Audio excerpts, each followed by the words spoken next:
Auditeurs et auditrices de Radio Gena, c'est un plaisir de vous retrouver dans l'heure du droit. Cela fait maintenant 40 ans que la Convention internationale contre la torture et autres peines ou traitements cruels, inhumains ou dégradants a été signée. Dans cette émission, nous abordons d'une part les raisons qui ont motivé la ratification de cette convention et d'autre part les marquantes des 40 années de mise en œuvre. Notre invité du jour, Roméo Komla Tobé, chargé suivi évaluation au CACIT, également élu du Togo et COSOC de l'Union africaine. Michak Niaro, micro. Cher invité, bonjour. Bonjour madame. Bienvenue sur Radio Gena. C'est un plaisir. D'accord. Alors, je disais que ça faisait 40 ans que la Convention contre la torture et les autres peines, traitements inhumains a été adoptée. Quels ont été les impacts concrets depuis la ratification de cette convention? Merci beaucoup d'entrer. Permettez-moi d'adresser nos vifs remerciements à Radio Gena qui ne cesse d'accompagner les acteurs de la société civile dans la promotion et la défense des droits humains dans notre pays, le Togo. Par rapport à la question qui nous a été posée de savoir quel impact, avant de venir à l'impact, j'aimerais rappeler que la convention dont nous parlons aujourd'hui est une émanation de la Déclaration universelle des droits de l'homme qui est adoptée en 1948, qui fête cette année 76 ans. Et de là, plusieurs autres organes se sont vus émerger à partir de cet instrument de base qui consacre les droits humains dans son entièreté, et spécifiquement par rapport à la thématique liée à la convention, à la torture. Il y a un document cadre qui a été signé en 1900. Ça fait 40 ans déjà cette convention a été signée. Et cette convention fait le focus sur la torture, les mauvais traitements inhumains, dégradants. Ce qui justifiait cette prise de cette convention, c'est qu'on a constaté que les pratiques de torture deviennent de plus en plus récurrentes et ça impacte vraiment la dignité de l'homme. Or, l'homme, la vie, elle est sacrée et l'humain également est sacré. Donc, toute pratique qui va dans le sens d'avilir la dignité humaine doit être proscrite, et c'est ce qui a amené les Nations Unies à adopter cet instrument très important pour la lutte contre la torture et les mauvais traitements dans le monde. Et comme vous l'avez dit, le Togo, notre pays également, est parti à cet instrument. Il l'a domestiqué en 1987, c'est en 1987 que le Togo a ratifié cette convention qui fait la part belle au droit, aux pratiques contre la torture. Et en 2006, le Togo a déposé son premier rapport devant le comité contre la torture. C'est un mécanisme qui est là pour permettre aux États de faire une évaluation périodique de la mise en œuvre de cette convention dans leurs pays respectifs. Et notre pays, le Togo, s'est livré librement à cet exercice, et depuis 2006, le Togo se présente devant le comité contre la torture pour faire le point de la mise en œuvre de ces recommandations. Alors, de ce que vous avez dit, je retiens deux dates en ce qui concerne le Togo, 1987 et 2006. Oui. Alors, à partir de ces deux dates, quels ont été les impacts de la ratification de cette convention? Donc, le premier impact dont nous pouvons parler, la ratification a permis même à l'État de domestiquer cet instrument-là au plan national. Et ce que nous avons constaté, ce qui est constant aujourd'hui, c'est que le Togo a fait du chemin depuis cette date jusqu'à aujourd'hui. Et vous allez même voir que le code pénal aujourd'hui intègre entièrement la définition de la torture et criminalise même la torture. Ça vous dit que le Togo condamne sur toutes formes de pratiques qui va s'apparenter à la pratique de la torture ou de mauvais traitements dans notre pays. C'est un signal fort. Le premier impact, le second impact dont on peut parler, c'est aujourd'hui que la société civile aujourd'hui a cette possibilité-là aussi de parler de ce qui est la Convention contre la torture, de dénoncer, de pouvoir accompagner l'État, mener les actions de plaidoyer pour que les pratiques que nous pouvons considérer comme des pratiques de torture et de mauvais traitement puissent cesser dans notre pays. L'autre chose qu'on peut relever comme impact, c'est la formation des acteurs de la chaîne pénale, qui sont ces acteurs qui sont régulièrement formés et qui intègrent la notion de la torture et de mauvais traitement dans notre pays. D'autre chose qui est aussi important, l'État a après cette ratification, l'État a pris vraiment des mesures fortes. Nous pouvons citer aujourd'hui le mécanisme national de la prévention de la torture. C'est un mécanisme qui ne traite que de la prévention de la torture. Et aujourd'hui, nous sommes heureux de constater que l'État a domestiqué ce mécanisme-là et c'est arrivé aux objectifs de la CNDH. Quand vous allez aujourd'hui au niveau de la CNDH, vous allez voir que le côté prévention de la torture, c'est le MNP qui s'en charge. Je pense que c'est vraiment des impacts que nous pouvons saluer de la part de l'État. Et l'autre impact de cela, c'est la soumission volontaire des rapports périodiques de l'État devant le comité contre la torture pour montrer la situation de la torture dans notre pays. On ne dit pas qu'elle existe sur tous les plans, mais c'est une obligation qui est faite à chaque État partie à cette convention de pouvoir passer pour faire une évaluation périodique. Et depuis 2006, le Togo fait cet exercice et le dernier passage du Togo a été en 2019 où des recommandations lui avaient été formulées et actuellement ces recommandations sont en train d'être mises en œuvre pour le bien de nos populations. D'accord. Super. Alors, on est en train de parler de la torture, on parle précisément de la convention de la ratification, mais j'aimerais qu'on revienne sur la notion de torture. Quels sont les actes qu'on pourrait qualifier de torture? Est-ce que ça a trait à la maltraitance des enfants? Oui, je pense que on ne serait ici pour dire globalement ce que c'est que la torture, mais il faut retenir 3 éléments caractéristiques de la torture, au moins 2. Le premier, c'est que c'est l'agent doté d'un pouvoir qui exerce ce pouvoir-là au fin de soutirer des informations en usant des pratiques, des sévices corporels sur les détenus ou sur la personne. Donc, il y a des éléments de preuve que nous devons vérifier comparatoire pour qu'on puisse parler de torture. Maintenant, les mauvais traitements, il y a souvent une nuance. Les mauvais traitements, c'est tout ce que nous pouvons voir comme ça se fait d'habitude, les bastonnades, la privation de certaines choses. On vous dit, vous n'allez pas manger. Quand vous êtes arrêté en cas d'abus tout de suite, on ne vous permet pas de manger. C'est-à-dire qu'il y a des pratiques là qui sont de nature à punir le corps humain, à la mener, à se sentir vraiment dans sa peau très mal. C'est ça qu'on peut qualifier de mauvais traitement. Ça, on le connaît d'habitude. Mais la torture, vraiment, il y a des éléments à prendre en compte avant de parler de torture. Voilà. Vous aviez tantôt parlé, vous aviez cité un mécanisme de lutte contre... oui, un mécanisme. MNP. Voilà, un MNP. Est-ce que vous pouvez nous parler des autres instruments et mécanismes contenus dans la Convention elle-même? Je pense que l'essentiel, c'est l'examen périodique là, qui se fait au niveau des Nations Unies.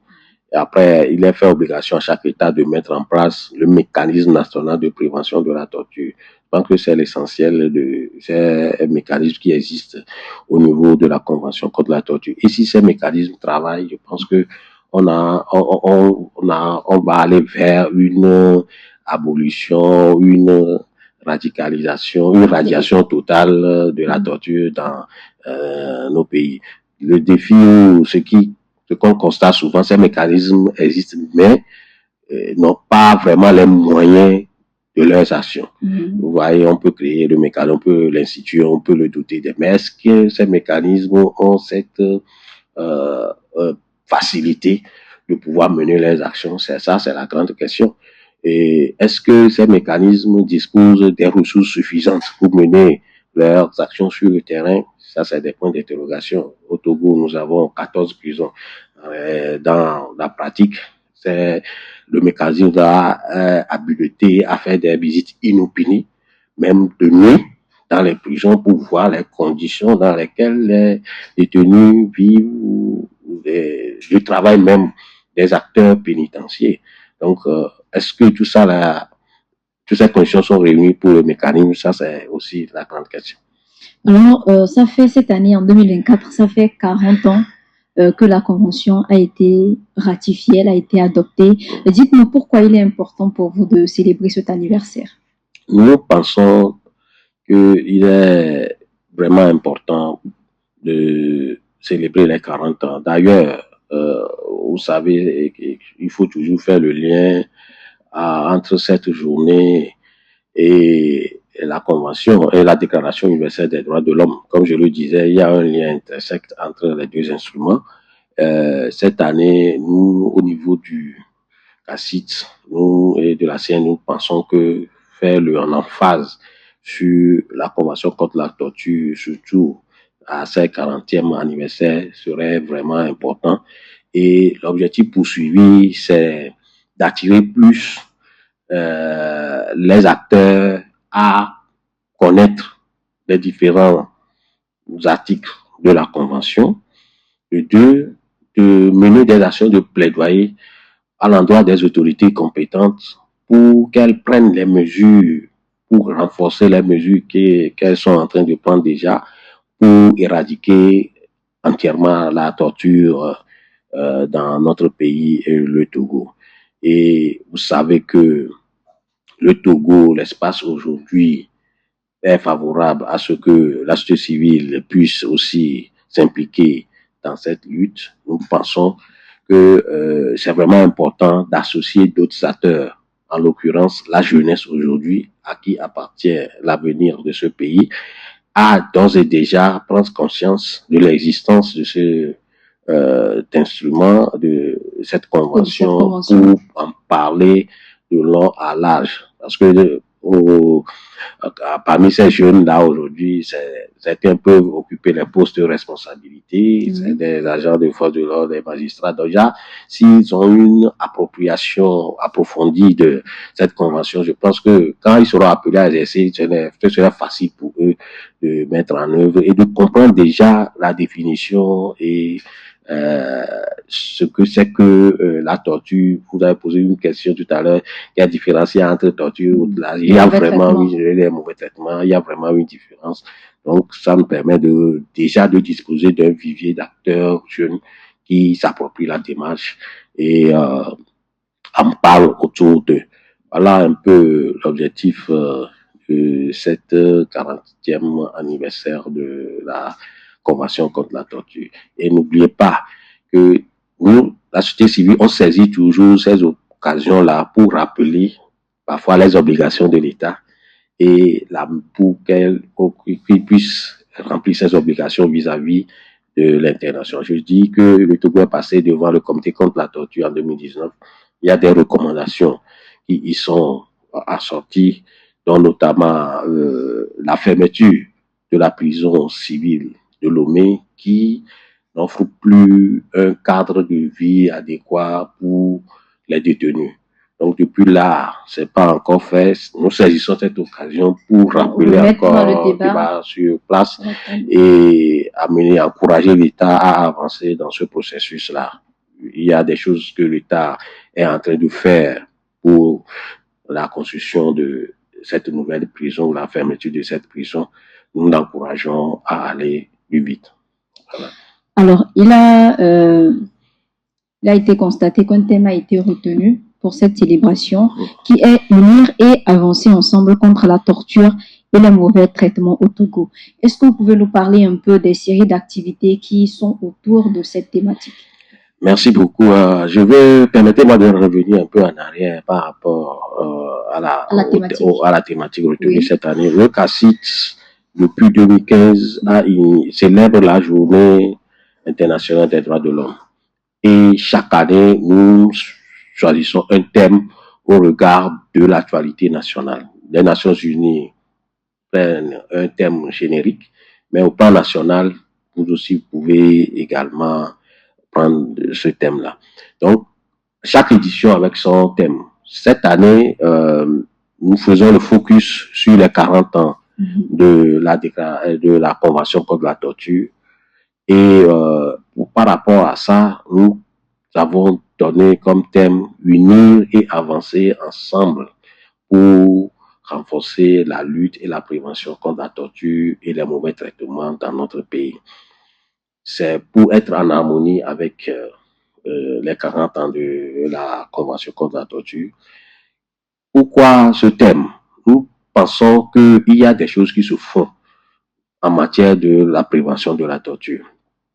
Mais on s'est interrogé, est-ce que cette question est abordée par les autres couches de la société? Est-ce que les gens ont connaissance, ou large connaissance de cette convention? Est-ce que seul l'État, quelques partenaires peuvent eux seuls mettre en œuvre cette convention? On s'est posé beaucoup de questions, on a dit vraiment, il faut un terme fédérateur, un terme qui appelle à des initiatives qui permettent à d'autres acteurs de pouvoir aussi s'impliquer dans la lutte. Un thème qui fait impliquer tout le monde. Voilà. Donc c'est pourquoi on a formulé le thème ainsi. Et vous allez voir que pour arriver à atteindre ce thème ou les objectifs de ce thème, nous avons plusieurs activités. Par exemple, actuellement, nous sommes en train de faire la campagne digitale sur la Convention contre la torture. Cette campagne est menée par 50 jeunes qui ont été sélectionnés sur l'ensemble du territoire. Et il revient à ces 50 jeunes de publier, de poster et de divulguer un article par jour. La Convention compte 33 articles. Aujourd'hui, je pense que nous devons être au 15e article. Et jusqu'au 9 décembre, on doit pouvoir parler des 33 articles. Oui, avant de continuer, dites-nous, est-ce que la célébration a commencé avec la date d'incidence de l'anniversaire? Je n'ai pas bien compris. Oui, je demande si vous avez lancé les activités par rapport à la date d'incidence. Non, là pas, non, c'est par rapport à la date d'incidence. C'est un chronogramme que nous avons mis qui doit nous amener à la nuit des droits de l'homme.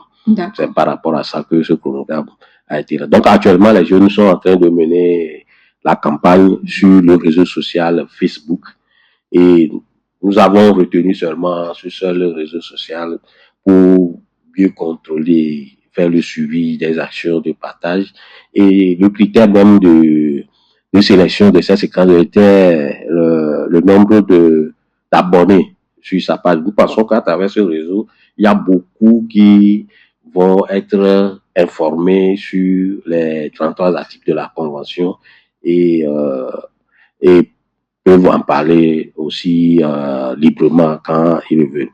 Maintenant, après la campagne, un jury va être mis en place pour sélectionner les 3 meilleurs jeunes qui ont eu plus de vues, qui ont plus de partages et d'autres paramètres également. Ces jeunes seront conviés à la soirée de la nuit des droits de l'homme pour être récompensés.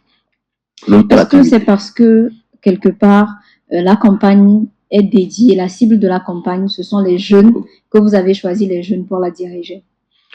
Non, nous, comme je vous l'avais dit, c'est un des acteurs que nous pensons qui sont essentiels pour cette campagne.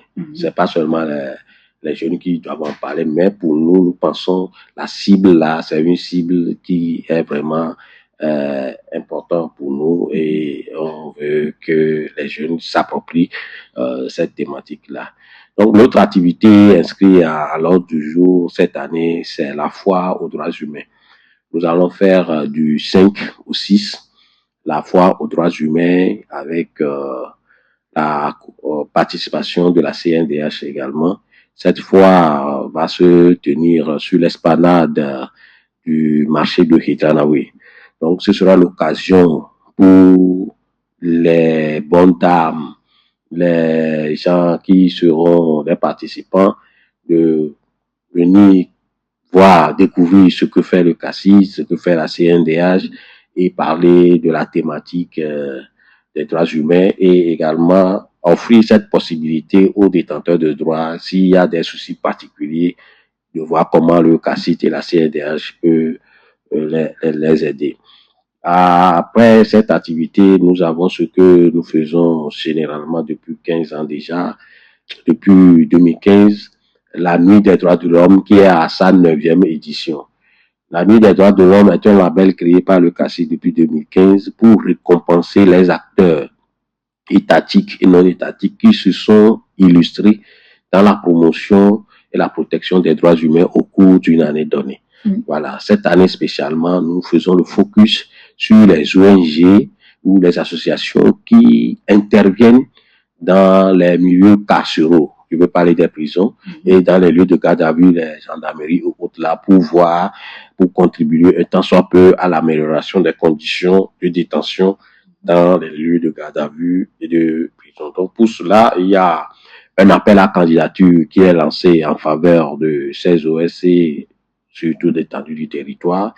Et également, comme un jury sera mis en place pour sélectionner les meilleurs, les 5 meilleurs qui auront démontré effectivement qu'elles travaillent pour l'amélioration des conditions de détention dans les lieux privatifs de liberté. Et la dernière activité, c'est le gala mix de football. Ça fait 3 ans que nous menons cette activité également dans le cadre de la célébration de la Journée internationale des droits de l'homme. Nous pensons par ce canal toucher plus grand nombre d'acteurs. Vous savez que le football est fédérateur. Unit les peuples. Voilà, unit les peuples.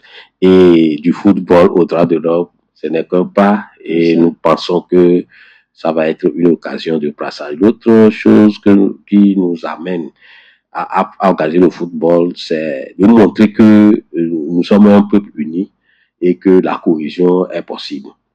Avoir même la stratégie, ce n'est pas des équipes que nous cooptons, mais nous adressons des invitations aux organisations, aux médias, aux institutions de la République, et ces institutions nous désignent 2 personnes ou un nombre donné de personnes. Ces personnes les enregistrent et nous formons des équipes mixtes d'acteurs donc vous pouvez voir dans une équipe les militaires, la société civile, les journalistes, les particuliers aussi qui jouent. Voilà un peu comment ça va se faire. Et cette année, le gala va se jouer au niveau du stade d'Ablogamé. Nous sommes en discussion avec les responsables là-bas. Avant, c'est le ministère qui nous donnait le terrain, mais cette fois-ci, le terrain est vraiment occupé par d'autres événements. Sinon, on devait faire ça au niveau du stade Omnisport de Lomé.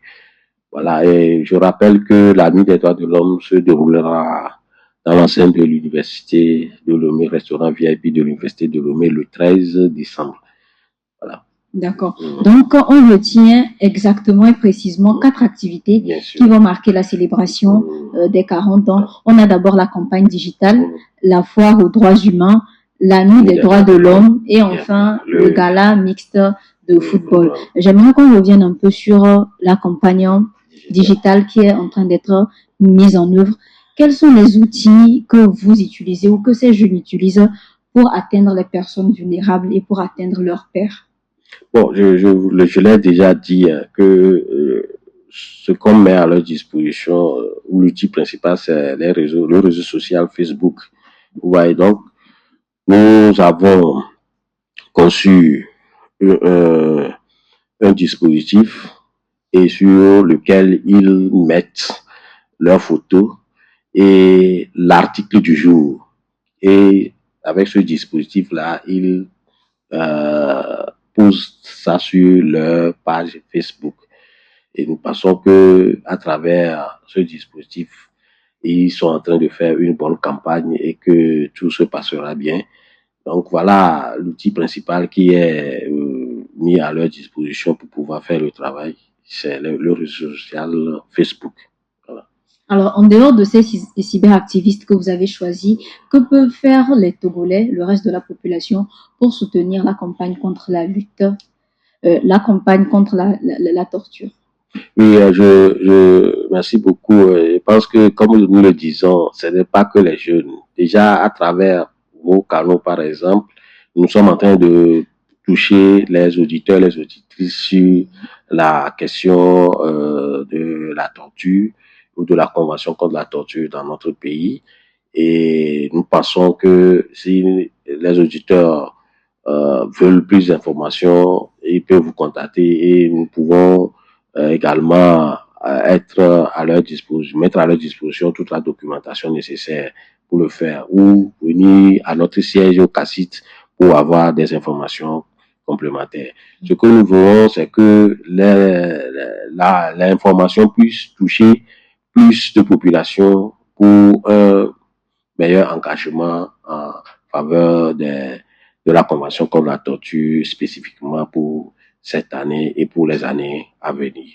Donc, pour les bonnes dames ou nos mamans qui sont dans les hameaux les plus reculés, je pense que de bouche à oreille peuvent également être informés.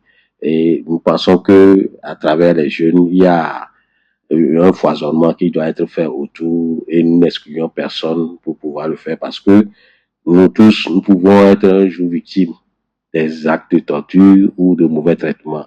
Donc, il faut que nous puissions comprendre qu'il y a un mécanisme qui prohibe ça et qui nous l'interdise. Même nous, qui sommes parents, c'est pas forcément l'agent public qui pratique la torture, le mauvais traitement, nous-mêmes, qui sommes parents civils, nous faisons ça.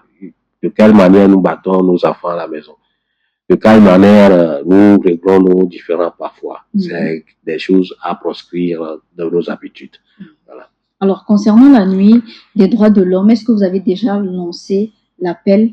Oui, l'appel a été lancé depuis, ça fait 2 semaines que nous avons lancé un appel à candidature et ça va se clôturer le 9, hein? Non, le 22 de ce mois. Je crois que c'est demain. Demain. Ah, donc c'est l'occasion.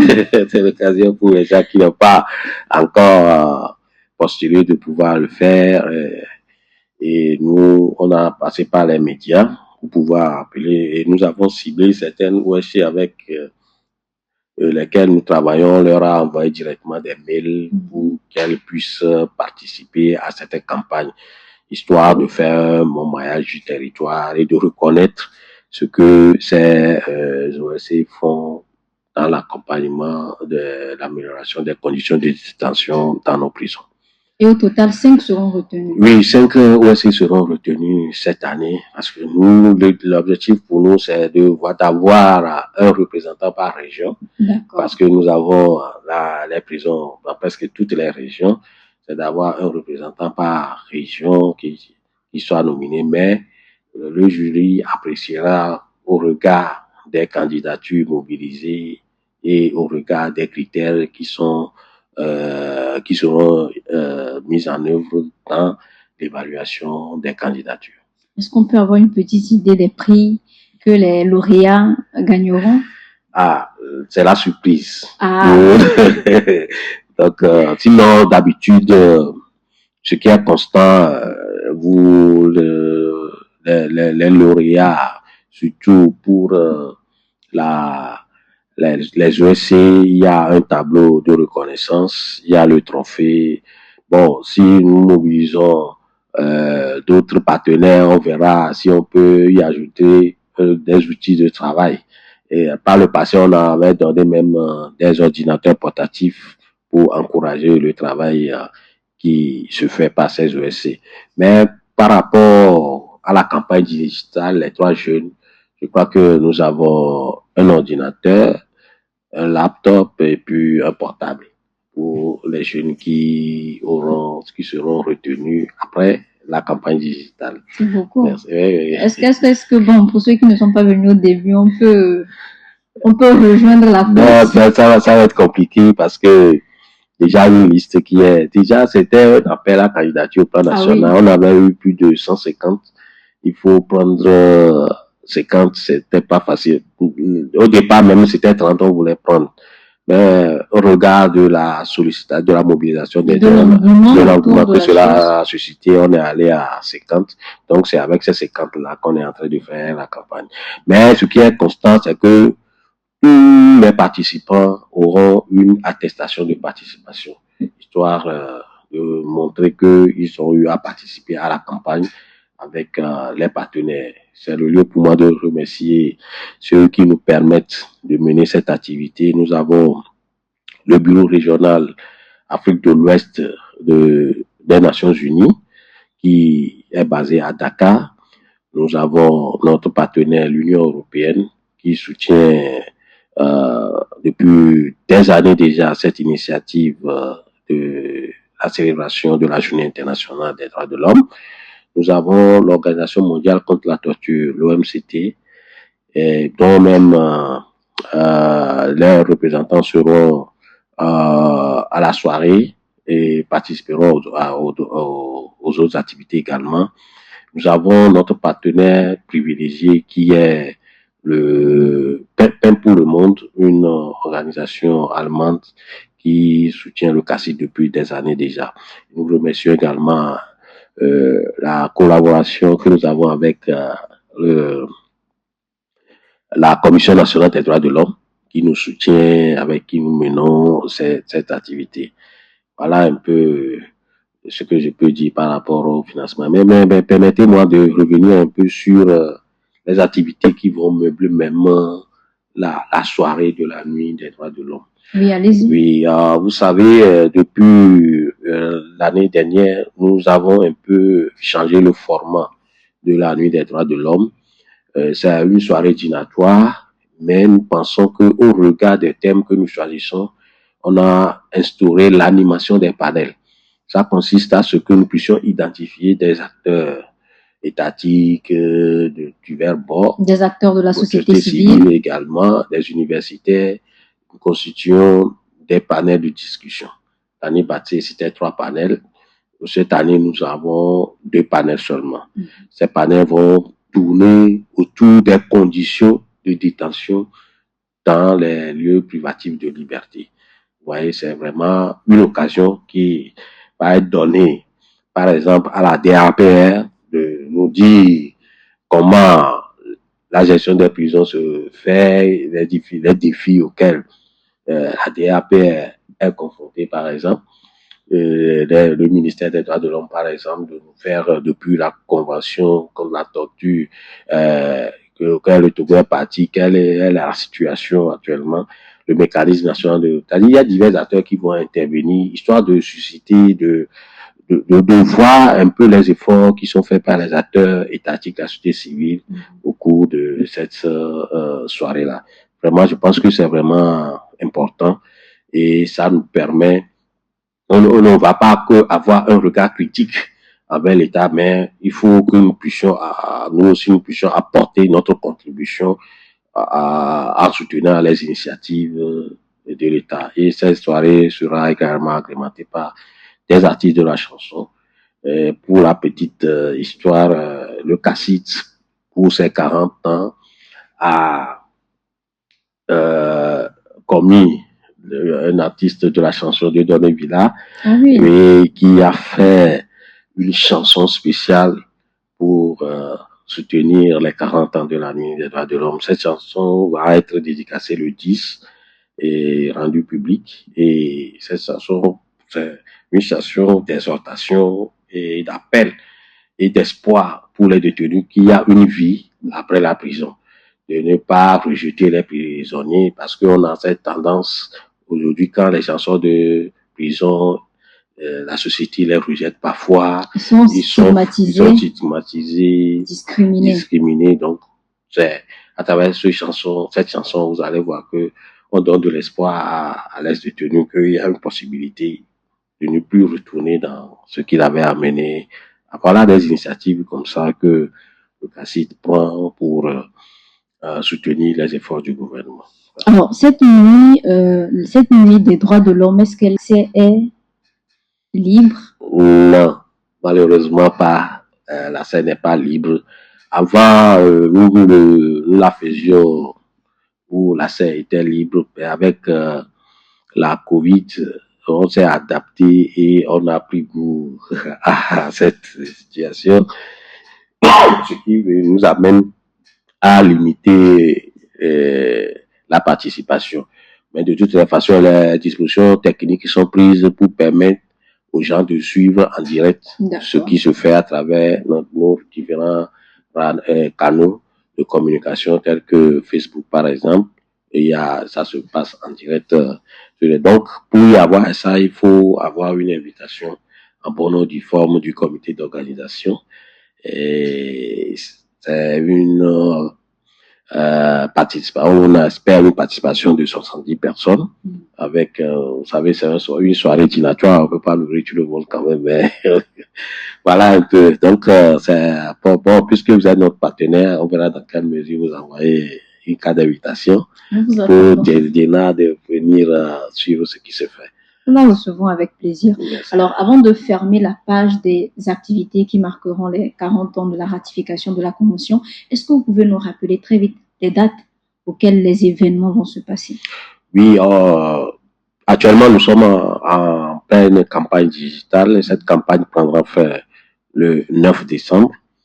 Nous faisons la foire aux droits humains sur l'esplanade du marché de Ridanawe et cette foire se tiendra du 5 au 6 décembre avec la participation du CACIT et de la CNDH. Nous avons la nuit des droits de l'homme, l'activité phare qui se tiendra au restaurant universitaire de l'université, au restaurant VIP de l'université de Lomé, le 13 décembre à partir de 18h30. Et le gala mix de football qui se tiendra juste le lendemain de la nuit des droits de l'homme au stade d'Ablogame à partir de 6h. Voilà qui est dit sur les différentes activités de ces 40 ans de célébration. Alors, dites-nous, on en a parlé brièvement, mais est-ce que depuis la ratification de la Convention contre la torture, les conditions de détention ont évolué au Togo? Je ne saurais dire oui ni non, mais le constat est là. Si devant le comité contre la torture en 2019, il y a eu une recommandation qui demandait à l'État de fermer la prison civile de Lomé, c'est vous dire que les conditions de détention, du moins dans cette prison, elles ne sont pas bonnes.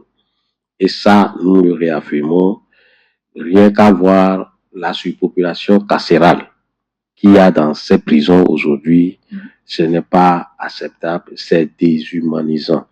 Et la condition de travail, de vie, de détention des détenus, pour l'instant, n'est pas ce que cela devrait être. Rien qu'à voir même la sortie du ministre de la Justice qui était dans le Septentrion, ça fait 2 semaines, il a constaté que les conditions de détention ne sont pas du tout bonnes et a instruit que des actions urgentes doivent être menées pour améliorer les conditions de détention dans les lieux privatifs de liberté que sont les prisons. Donc, en général, c'est pour vous dire que actuellement les conditions de détention, il y a beaucoup d'efforts à faire. Oui, est-ce que vous pouvez nous proposer qu'est-ce que, selon vous, l'État doit faire pour améliorer les conditions? Non, l'État fait ce qu'il peut, mais doit aller au-delà. Par exemple, la construction de nouvelles prisons s'impose pour décongestionner la prison. L'autre difficulté qui amène l'État parfois, c'est qu'il est fait obligation à ce que les détenus puissent avoir euh, euh, la visite de leurs proches. Ce qui fait que, bon, c'est parfois, il y a certaines prisons actuellement au Togo qui ne connaissent pas la surpopulation carcérale. Mais est-ce que aujourd'hui l'État a cette possibilité de congédier ou de convoyer une partie de la population vers Manko, par exemple? Ça va être compliqué, vous voyez. Donc, ce que nous demandons, c'est que l'État puisse prendre les mesures pour lutter dans un premier temps contre la surpopulation carcérale en adoptant le nouveau code de procédure pénale qui offre des possibilités aux juges de pouvoir prendre des mesures alternatives. La prison n'est pas que des mesures, la seule mesure qui doit exister, mais il y a des mesures qui peuvent être prises pour éviter la prison aux gens. Donc, des méthodes dissuasives. Oui, non. C'est-à-dire qu'on convertisse les peines là en d'autres sanctions. À d'autres sanctions, par exemple. Il y a aussi la dépénalisation des délits mineurs. Il y a des petites actions pour lesquelles on condamne les gens. On peut essayer de voir dans quelle mesure on peut dépénaliser ces délits mineurs-là. Mais ça ne veut pas dire qu'on ne condamne pas, on condamne, mais on trouve une solution alternative pour pouvoir permettre la surpopulation carcérale. Et ce que nous pouvons recommander également, il faut la célérité dans le traitement des dossiers. Quand le détenu est déposé, il faut vraiment qu'on accélère les procédures pour que le détenu puisse savoir s'il est condamné, s'il n'est pas condamné. Vous savez, dans les prisons, il y a les détenus préventifs et les condamnés.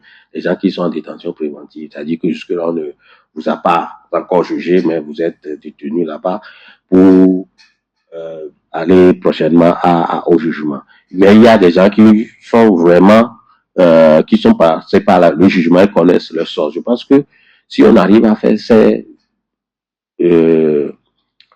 mécanisme, cette célérité dans le traitement des dossiers aussi, ça nous faciliterait beaucoup la tâche. Et nous implorons également les juges d'instruction, les juges à privilégier aussi parfois les solutions alternatives. Ils diront qu'ils n'ont pas l'outil, mais quand même, ils ont la possibilité de pouvoir faire quelque chose à ce stade-là. Aussi, j'aimerais proposer ou suggérer aux OPJ, par exemple, aux agents de la gendarmerie, c'est pas, il y a certaines actions qui ne font même pas l'objet, qui ne devraient même pas faire l'objet jusqu'à aller au niveau de la justice. C'est pourquoi l'État a créé les maisons de justice aujourd'hui. C'est-à-dire qu'il y a pour certaines affaires, il faut privilégier les pistes de réconciliation, de facilitation, de médiation par exemple. Les maisons de justice aujourd'hui, si vous voyez le travail que ces maisons de justice font, je pense que c'est salutaire.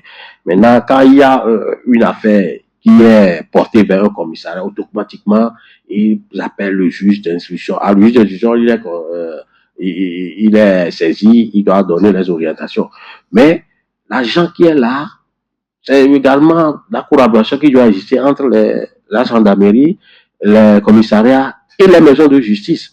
Donc, s'il y a certaines affaires, vous voyez que cette affaire-là peut être réglée. Donc, vous pouvez, les OPJ là peuvent les renvoyer vers les maisons de justice. Pour faciliter les choses. Vous allez voir, nous, on a connu beaucoup de cas qui ont trouvé des résolutions au niveau des maisons de justice. Nous-mêmes, au niveau du CACID, nous faisons cette médiation parfois. Quand on interpelle certains et nous saisit, nous plaidons et nous trouvons une solution à la mienne. Moi-même, j'ai facilité quelque chose comme ça, où un monsieur devait à quelqu'un une somme d'argent le monsieur n'étant plus actif, a dû fuir le pays. Maintenant, ils se sont hués sur la femme et on a obligé la femme à venir prendre un engagement de pouvoir payer à la place de son mari. La femme, à terme, elle n'a pas d'argent, elle ne sait plus quoi faire. Bon, elle est venue, on l'a assistée. Et vous allez, au jour d'aujourd'hui, cette affaire, on l'a résolue et les deux parties s'entendent très bien, sans toutefois passer par la prison. Parce que s'il faut, ça c'est les valeurs sociétales qui caractérisent aussi la société africaine.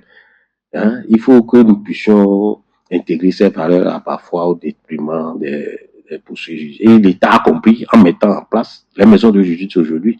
Si on peut reconnaître la place des maisons de justice, nous allons beaucoup régler beaucoup de problèmes dans les prisons. Alors, nous sommes pratiquement à la fin de cette émission. Est-ce que vous avez un appel à lancer aux auditeurs qui nous suivent? Merci beaucoup. Pour conclure mon émission, j'aimerais, dans un premier temps, rappeler aux OSC qu'elles ont encore la possibilité d'envoyer leur candidature pour la nuit des droits de l'homme. Elles ont jusqu'à demain pour le faire. En plus, j'aimerais encourager les jeunes qui sont en train de faire la campagne de poursuivre cette campagne dans les meilleures conditions et de pouvoir créer un bon réseau autour d'eux pour une large vulgarisation des articles de la Convention. Maintenant, par rapport au gala de foot, je lance vraiment un appel à tous ceux ou celles qui veulent participer au gala de foot de nous contacter au 91 97 02 95 pour se faire inscrire afin de participer à ce gala gratuitement. Les droits de l'homme, c'est nous tous, c'est l'affaire de tout le monde et nous vous remercions de votre disponibilité. Nous remercions par ce canal la CNDH qui est toujours à nos côtés pour l'organisation des activités entrant dans le cadre de la célébration de la 76e édition de la Nuit des droits de l'homme.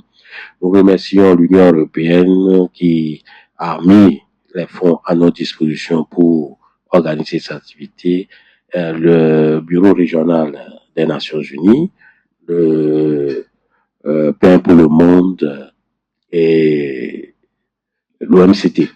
Voilà ce que je peux dire et pour finir, nos remerciements à Radio Djena qui nous a permis de venir communiquer un peu des activités, autour des activités qui vont meubler la célébration des 40 ans de la Convention contre la torture et remercier également les acteurs étatiques qui nous accompagnent dans la mise en œuvre de ces activités.